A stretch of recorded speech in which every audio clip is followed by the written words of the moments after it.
Hola hermanos, bendiciones, bienvenidos a un nuevo video. Hoy hablaremos sobre las luminarias, específicamente de una. Antes de empezar te invito a suscribirte y a darle like. Bien. Para conocer la principal función de las luminarias, vamos a ir a Génesis capítulo 1, versículo 14. Dijo luego Dios: haya lumbreras en la expansión de los cielos para separar el día de la noche, y sirvan de señales para las estaciones, para días y años. Esta es la función de las luminarias. 15. Y sean por lumbreras en la expansión de los cielos para alumbrar sobre la tierra, y fue así. Aquí vemos hacia dónde está su servicio, sobre la tierra. ¿Qué es una señal? La señal es algo visible, como una bandera, que indica o advierte algo, facilitando la comunicación sin necesidad de palabras. ¿Qué señalan las luminarias? Las estaciones, días y años. Son términos que traducen el tiempo en la Tierra. Las luminarias o lumbreras no son solamente estrellas, sino que son todo cuerpo celeste que puede reflejar la luz. Allí entra la luna, lo que hoy llamamos planetas o cometas, perdón. Entonces, ya con esto en mente, vamos a entrar a descubrir la función o el diseño original de una de las luminarias, conocido en el mundo con el nombre de Urano. Vemos en la imagen la representación de Urano y a la derecha la luminaria hecha por Dios. Debemos entender que un nombre viene ligado a una identidad, por lo que es importante saber a quién se está refiriendo este nombre. Cuando nombramos una creación de Dios, una criatura de Dios, con un nombre con el cual se identifica algún principado, potestad de las tinieblas o algún demonio, pues vamos a traer corrupción a esta criatura de Dios. Así que vamos a entrar a ver a quién se está refiriendo el nombre de Urano. Surge en la mitología griega, personifica el cielo. Como vemos en la imagen, está entre las estrellas y las mismas estrellas también están representando otros personajes de la mitología. Se une con la diosa Gea, que personifica la tierra, representando la unión entre los cielos y la tierra. Aquí podemos ver cómo el reino de las tinieblas quiere usurpar el principio que acabamos de ver, que Dios dijo que las luminarias servirían para la tierra. Engendraron la primera generación de titanes. Estos titanes son representantes de los hijos de los ángeles caídos, los gigantes que bebían sangre y destruían a los hombres. Urano se caracterizó por arrojar a sus primeros hijos al Tártaro. Por esa razón fue castrado por uno de sus hijos, Cronos, que personifica el tiempo. El Tártaro es una región del infierno, descrito como un profundo abismo usado como mazmorra de sufrimiento y prisión. Aquí vamos mirando o develando el plan del enemigo con este acto de que Cronos, quien personifica el tiempo, castra a Urano, quien personifica el cielo, es decir, el tiempo, neutralizando o esterilizando al cielo, y que el cielo envíe a sus hijos al Tártaro o al infierno, nos da un panorama del plan del enemigo con esta identidad. El tiempo dominando y arrojando generaciones enteras al Tártaro, haciéndolas inservibles y neutralizándolas en el tiempo. Continuando con la mitología, vemos que de esta mutilación surgen varios hijos, quienes son espíritus ayudadores en verdad. Los gigantes, quienes representan espíritus inmundos y vampiros espirituales, las erinias, que son demonios relacionados con la violencia, la venganza, la muerte, la locura, los tormentos mentales, y las melias, que son demonios que llevan a los hombres al libertinaje sexual o a la corrupción sexual y están relacionados con llevar a la mujer a ser solo un objeto y colaboran para corromper la belleza y confundirla con sensualidad. Ya al mirar cómo es o quién es esta identidad, surge la necesidad de que como hijos de Dios desliguemos a esta luminaria y no solamente a ella, sino a todas las criaturas que hizo Dios, a quienes le hemos puesto esta clase de nombres. Por eso coloqué debajo de la imagen de esta luminaria nombre conforme al diseño del Padre. Cuando vamos entendiendo los diseños verdaderos de Dios para su creación, algunas son necesarias de renombrarlas para redimirlas. Así que, con la revelación y el entendimiento que el Señor me dio acerca de esta luminaria, la nombré de marcador o semillero generacional. Y vamos a entrar a ver el por qué. Tal como la Tierra tiene estaciones, esta luminaria tiene estaciones. Las estaciones se clasifican con solsticios o equinoccios.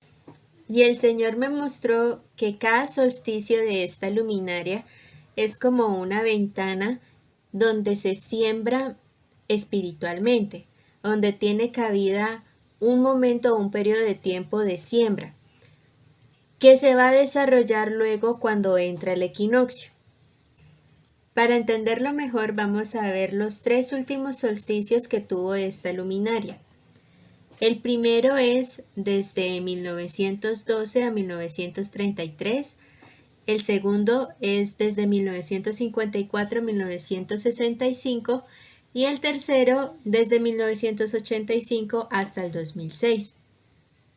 Como vemos en la imagen, la próxima tendrá lugar en el 2027, el otro año, hasta el 2048.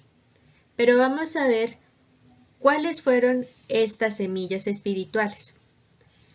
La primera ventana o el primer solsticio que entraremos a observar es desde 1912 hasta 1933. 3 de las semillas más importantes de este tiempo sería la Primera Guerra Mundial, la marcha sobre Roma y el surgimiento de Hitler. En la Primera Guerra Mundial vemos que Gavrilo Princip, un joven nacionalista serbio, desató la Primera Guerra Mundial. Pero más allá de mirar el contexto sociopolítico que se vivió en ese momento, el Señor me guió a mirar la vida de Gavrilo Princip. ¿Quién era él?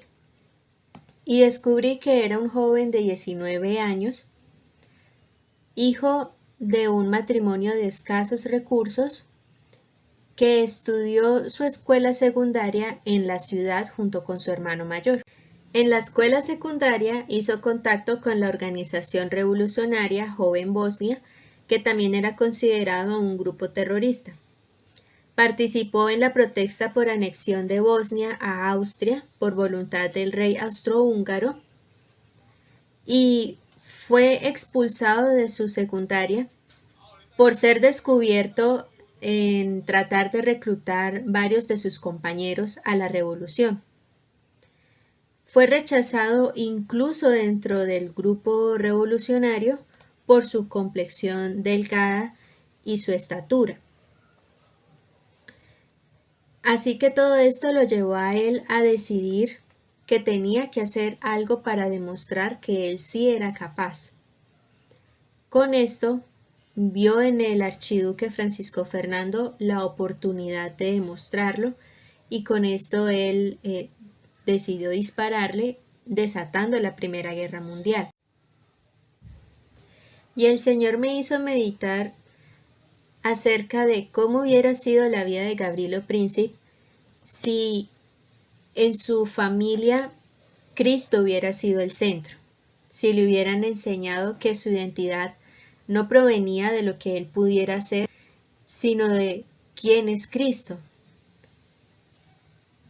Creo que hubiera ido a la escuela secundaria, pero no se hubiera dejado influenciar o arrastrar por este movimiento revolucionario, el cual buscaba soluciones para su pueblo, buscaba justicia, pero a la manera del mundo de ese momento.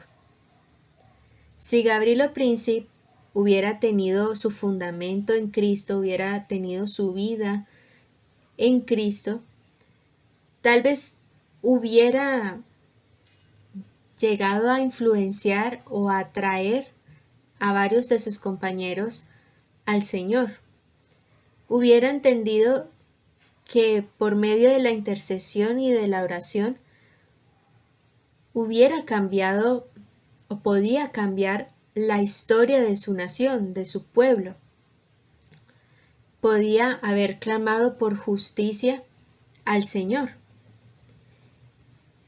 Así que es algo muy importante o muy interesante haber visto este punto que el Señor me hizo entender. La segunda semilla es la marcha sobre Roma. Dio inicio al régimen fascista de Benito Mussolini. Una dictadura fascista que duró hasta el final de la Segunda Guerra Mundial. Su partido político sirvió de modelo para el Partido Nacionalista Social Obrero Alemán, conocido también como Partido Nazi, cuyo máximo representante conocemos que fue Adolf Hitler, y también sirvió de modelo para otros partidos en Europa. Sin embargo, antes de todo eso, estuvo esta marcha sobre Roma, que fue algo muy interesante de ver porque no contó con la mayor asistencia del pueblo italiano, sino que fue generalmente un pequeño grupo liderados por Mussolini, que pudo darle una presión tan grande al gobierno italiano que se ganó o le dieron por esta marcha un lugar en el Parlamento italiano. Desde adentro, Mussolini empezó a hacer reformas, empezó a ganarse influencia de varios políticos y de la gente en común o civil, y allí empezó a quedarse en el poder hasta convertirse en un dictador. Esta misma estrategia la hemos podido ver en diferentes dictadores, por lo general comunistas o socialistas, que siguieron el mismo patrón. Buscaron primero entrar al gobierno según las leyes del gobierno y desde adentro empezar a cambiar hasta quedarse con el poder. Vemos la tercera semilla, que es el surgimiento de Hitler. Todos estamos acostumbrados de verlo en la Segunda Guerra Mundial, pero sus orígenes tienen lugar en esta ventana de tiempo. Intentó dar un golpe de estado fallido, coloqué allí entre comillas, vamos a ver por qué. Hitler hace un intento de golpe de estado, por lo cual fue arrestado. pero dentro de su arresto produjo que el partido político nazi se fortaleciera. Durante este arresto, Hitler también escribió su libro Mi lucha y ocurrió la consolidación de la ideología nazi. O sea, fue un fortalecimiento de este partido, de esta ideología, que se desarrolló en la Segunda Guerra Mundial e incluso un poco antes de la Segunda Guerra Mundial. A continuación vamos a ver algunos de los descubrimientos que hubo en este periodo de tiempo. El primero es la síntesis de la morfina. La morfina viene de la planta de opio. En ese momento se determinó la fórmula estructural de la morfina junto con 3 nuevos métodos de crear nuevas sustancias a partir de ella. Uno de sus derivados es la heroína. Se utiliza comúnmente para adormecer el sistema nervioso ante un fuerte dolor, pero causa una fuerte dependencia o adicción. Incluso los soldados de la Primera y Segunda Guerra Mundial fueron tratados con morfina para tratar sus heridas. Pero después de estas guerras y también por traumas de posguerra, se volvieron adictos a esta morfina y algunos de ellos por lo general no recibieron la ayuda adecuada de los gobiernos. El segundo descubrimiento que está aquí es la hormona femenina, que es la estrona. Aunque es usada en mujeres en terapias hormonales, actualmente es usada por médicos para ayudar a varones a parecer femeninos y se usa para desarrollar rasgos físicos como senos, distribución de grasa y piel, y suprimen las características masculinas, claro, con otros medicamentos e incluso procedimientos quirúrgicos. ¿Qué pasa con estos descubrimientos? Todo descubrimiento sobre plantas o sobre la anatomía humana o sobre el espacio o el desarrollo de tecnologías son avalados o son permitidos por Dios, incluso algunos son guiados por Él. El error o donde empezamos a ver consecuencias que van opuestas a la voluntad de Dios es cuando se toman estos descubrimientos y a causa del entenebrecimiento o falta de entendimiento o falta de temor de Dios, se empieza a torcer el uso de estos descubrimientos. Por eso coloqué allí una flechita torcida. Vamos a entrar a la segunda ventana, que es desde 1954 hasta 1965. También veremos las 3 semillas más importantes de ese tiempo. La Guerra Fría, la Guerra de Vietnam, la Revolución Socialista en Cuba. La Guerra Fría surgió después de la Segunda Guerra Mundial. El mundo quedó dividido en 2 bloques, el capitalismo y el comunismo. El capitalismo tenía su máximo representante, que era Estados Unidos, y el comunismo tenía su máximo representante, que era la Unión Soviética. En ese tiempo, ambas potencias querían pintar el mundo o azul o rojo. Querían ganar la influencia que ellos más pudieran al resto de naciones. Querían que las naciones fueran adeptos de su sistema económico, político, social. Y con esto vamos a entrar en la Guerra de Vietnam.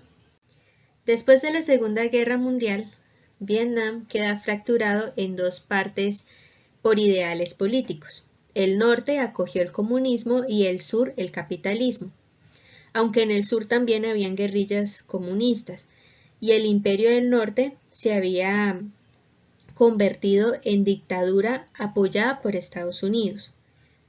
Pero en este lapso de tiempo, en 1964, Vietnam del Norte empezó a tomarse a Vietnam del Sur a la fuerza, y allí entró la intervención de Estados Unidos a apoyar al régimen del Sur como parte de la estrategia que tenían dentro de la Guerra Fría.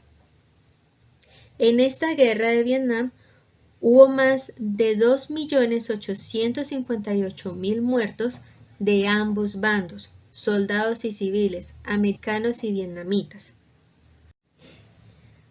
Con el expansionismo o popularidad que estaba alcanzando el comunismo, Estados Unidos empezó a preocuparse y empezó una guerra indirecta con la Unión Soviética, que es la llamada Guerra Fría.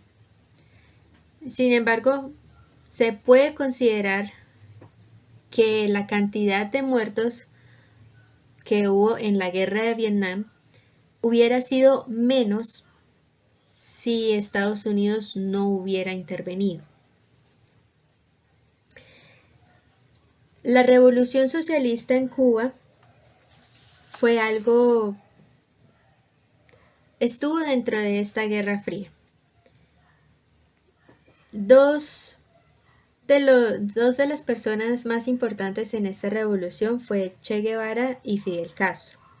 Fidel Castro recurre a la Unión Soviética como principal aliado, y así Cuba tuvo instalación de bombas atómicas apuntando a Estados Unidos. Aquí quiero entrar un poco en el contexto de lo que era Cuba antes de la dictadura de Fidel Castro. Cuba se sostenía principalmente por los inversionistas extranjeros, mayormente Estados Unidos. Estados Unidos invertía en infraestructura, economía, educación, desarrollo tecnológico a Cuba. Sí tenía poblaciones o sectores de pobreza, pero la economía se sustentaba principalmente por la inversión de Estados Unidos. Cuando Fidel Castro se toma Cuba, cierra el país y desaloja a las familias e inversionistas norteamericanos de Cuba, tuvo como resultado el incremento de pobreza, el retraso en tecnologías, deterioro en la economía, en la infraestructura, en el desarrollo automotriz, en la educación, por el aislamiento del país al resto de países, no solamente de Estados Unidos. Y después de haber sido la nación puntera en tecnología y desarrollo en Latinoamérica, debido a su comercio que mantenía con Estados Unidos, pues empezó el declive de la nación. Y hay algo muy importante que se debe apuntar aquí, y es que antes de la Revolución Cubana, Cuba era no solamente el puntero en tecnología, sino que era como una puerta de desarrollo en nuevas tecnologías hacia Latinoamérica. Todo desarrollo tecnológico y demás entraba primero por Cuba antes que Latinoamérica. Así que también otro dato que se debe mencionar es que esta movida socialista en Cuba influenció e impulsó el surgimiento de guerrillas como las FARC aquí en Colombia o experiencias socialistas en Nicaragua. En esta ventana de tiempo también surgió o se construyó el Muro de Berlín como una manifestación tangible de esta guerra ideológica. Alemania quedó partida en dos: capitalismo y comunismo. Coloqué allí la bandera de la Unión Soviética porque aunque hubo surgido en la primera ventana espiritual que vimos anteriormente, la Unión Soviética se encargó de fortalecer el comunismo en este periodo de tiempo. Y uno de los pilares del comunismo y del socialismo es el ateísmo. Es sacar a Dios de su gobierno y de la forma en cómo se maneja una sociedad o un pueblo debajo de ese estilo de gobierno comunista o socialista. Así que el fin último de estos gobiernos es el total declive.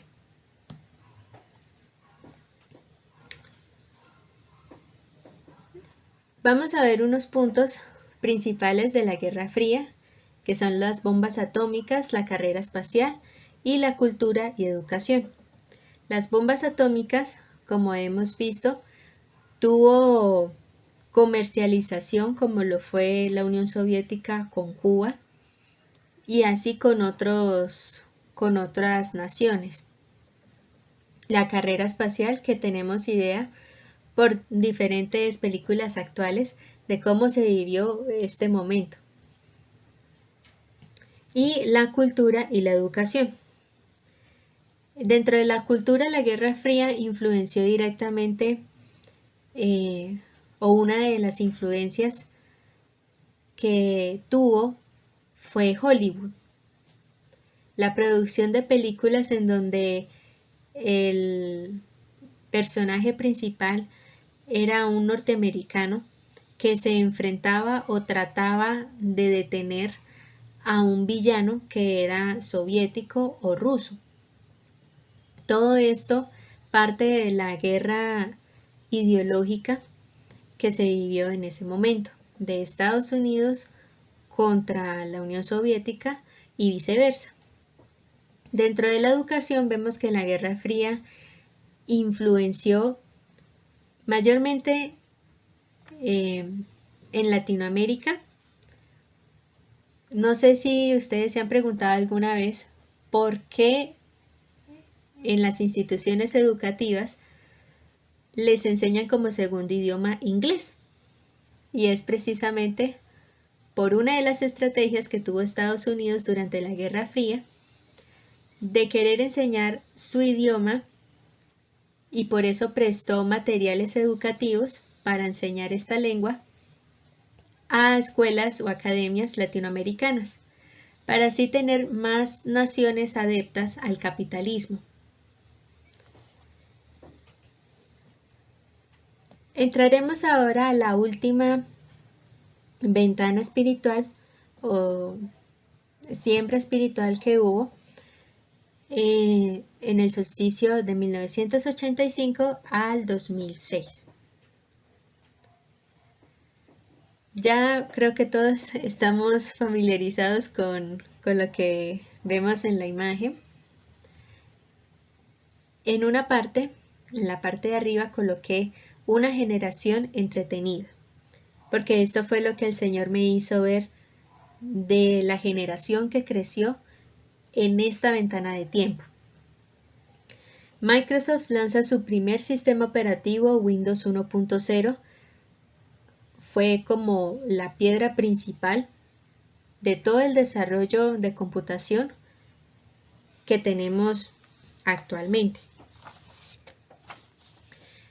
En la parte derecha vemos que se lanzó Mario Bros.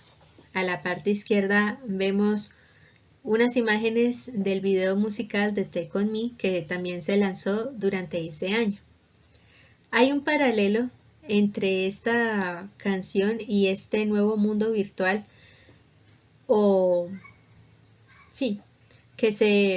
que surgió en esta ventana de tiempo. Los que han visto el video musical de Take On Me verán a esta chica que está siendo seducida y está siendo como llamada por un cómic.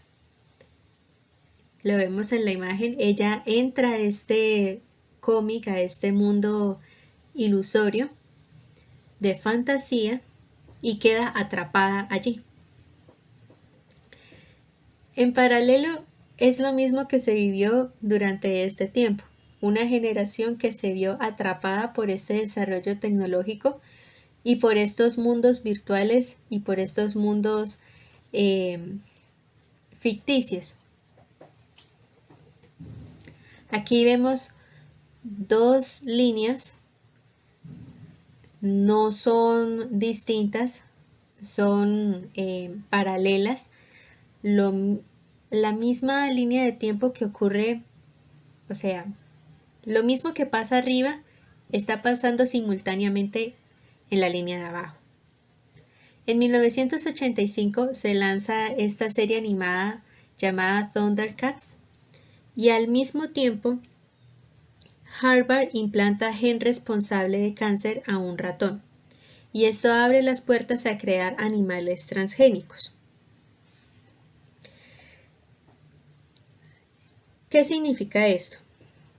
A estos animales transgénicos se les incorporaba genes responsables de la histocompatibilidad humana, es decir, se le implantaba no solamente genes responsables, entre comillas, de enfermedades como el cáncer, como lo vemos en la imagen, con la esperanza de que el sistema inmunológico de este animal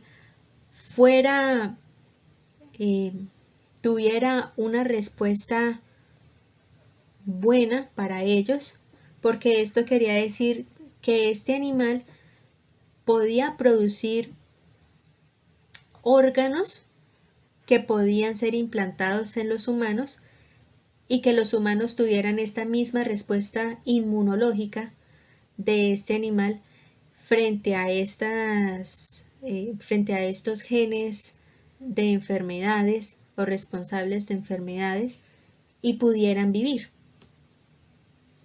Esto era el objetivo de los que hacían estos estudios en Harvard, con la esperanza de conseguir una fuente inagotable de órganos animales para trasplantarlos al hombre. En 1985 también ocurrió el concierto masivo en Río de Janeiro, Brasil, al mismo tiempo que ocurría la desintegración de la Unión Soviética, la caída del muro de Berlín, pero surge el socialismo bolivariano que alcanzó a Venezuela y Bolivia. Lo que vemos con el golpe de Estado de Hugo Chávez. En el 2006 se lanza el Nintendo Wii. Ya vemos el desarrollo dentro de la misma ventana, el desarrollo de esta tecnología, de los videojuegos, de las consolas, y ya ahorita podemos ver hasta dónde se ha desarrollado esa tecnología que hablamos de metaverso. Ya no es necesario una consola entera o unos controles, sino simplemente unos visores y ya estás dentro de otro mundo. Al mismo tiempo que se lanzaba esta nueva consola, Hamás es posicionado dentro del Estado de Palestina.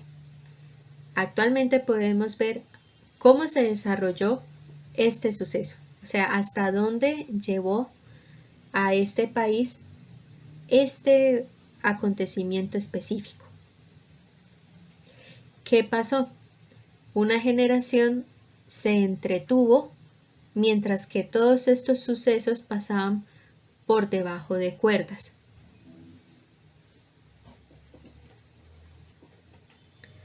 Vamos a ver cuál es la respuesta o el plan eterno del Padre. ¿Cuáles son las semillas del Padre?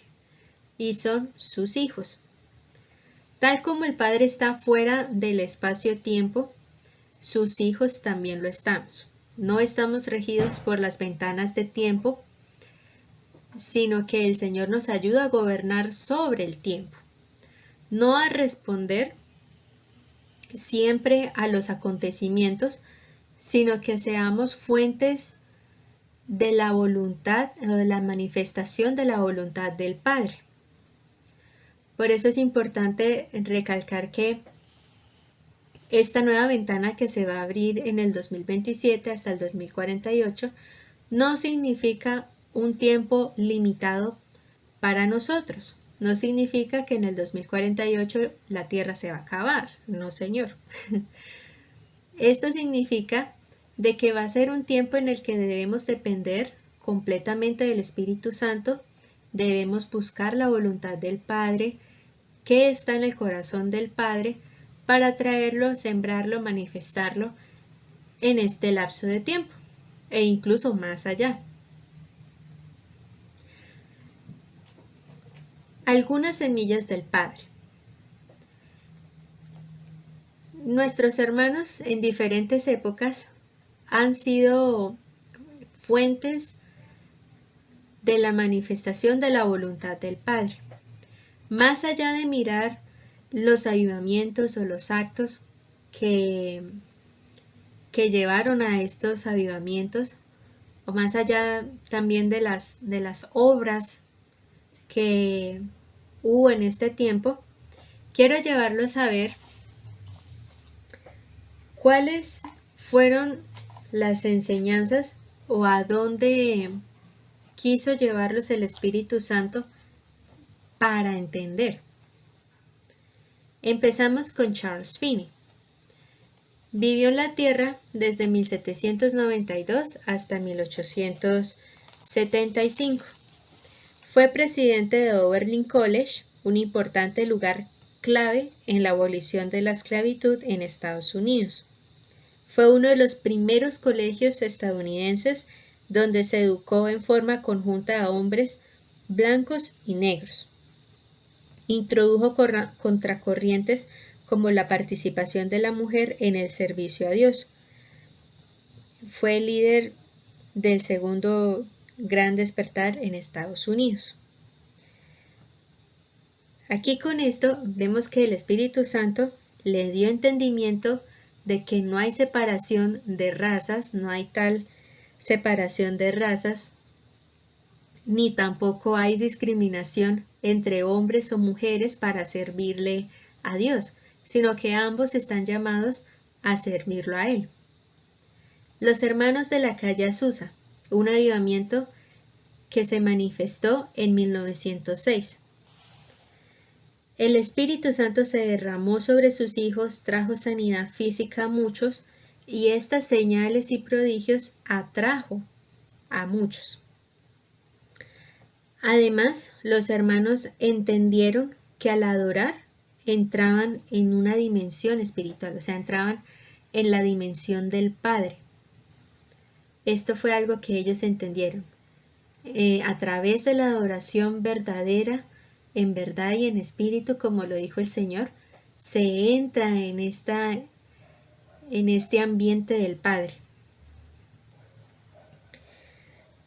Llenó de entendimiento el Espíritu Santo a nuestros hermanos en esa época para romper de nuevo divisiones raciales y sociales. Se entendió que el Espíritu Santo era quien traía los dones espirituales y se sintió la necesidad de ser bautizados por Él, por el Espíritu Santo. Mary Monson vivió aquí en la tierra desde 1878 a 1962.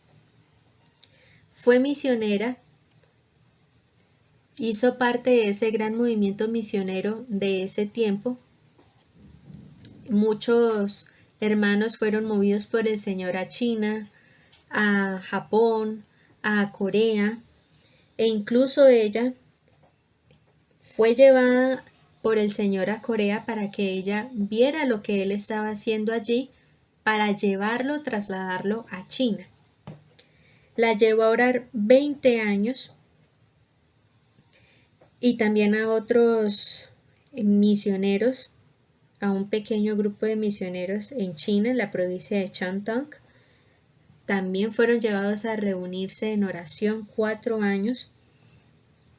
Y allí el Espíritu Santo los adentró a su santidad y justicia, convenciéndolos de pecado, y creció el deseo de ser santo, aumentó la unidad entre los hermanos en amor, se sintió la necesidad de aprender a amar a los hermanos, de aprender a estar en hermandad.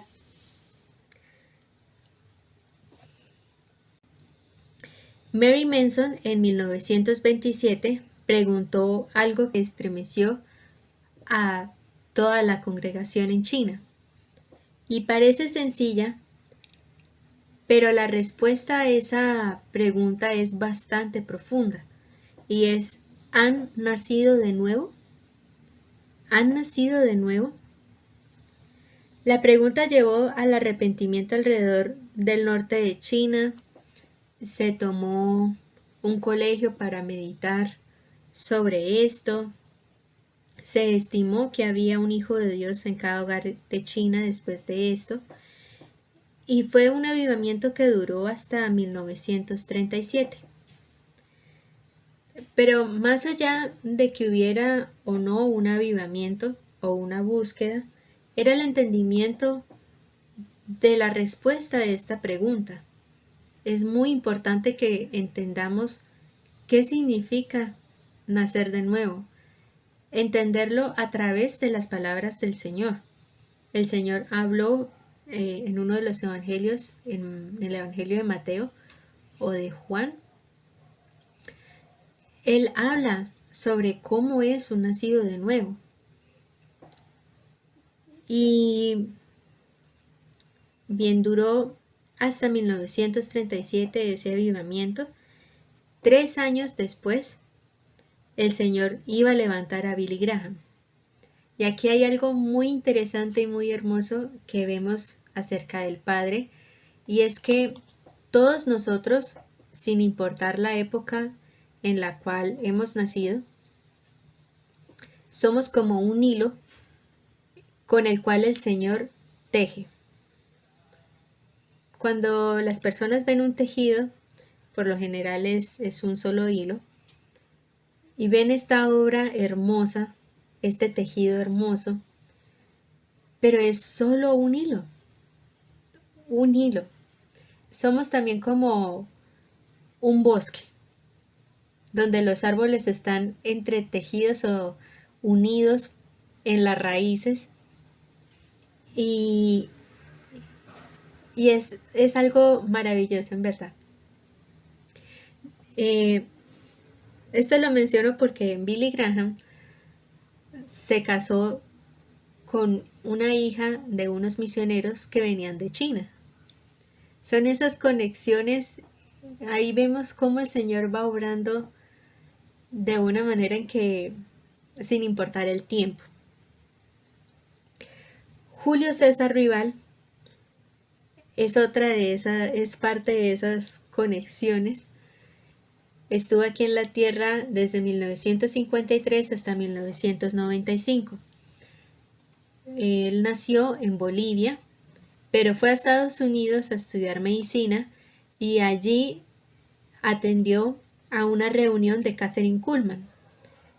En esa reunión, el Espíritu Santo bautiza a Julio César, lo llena de sí, lo impulsa a predicar el Evangelio, lo lleva a otras naciones y lo lleva a quedarse aquí en Colombia.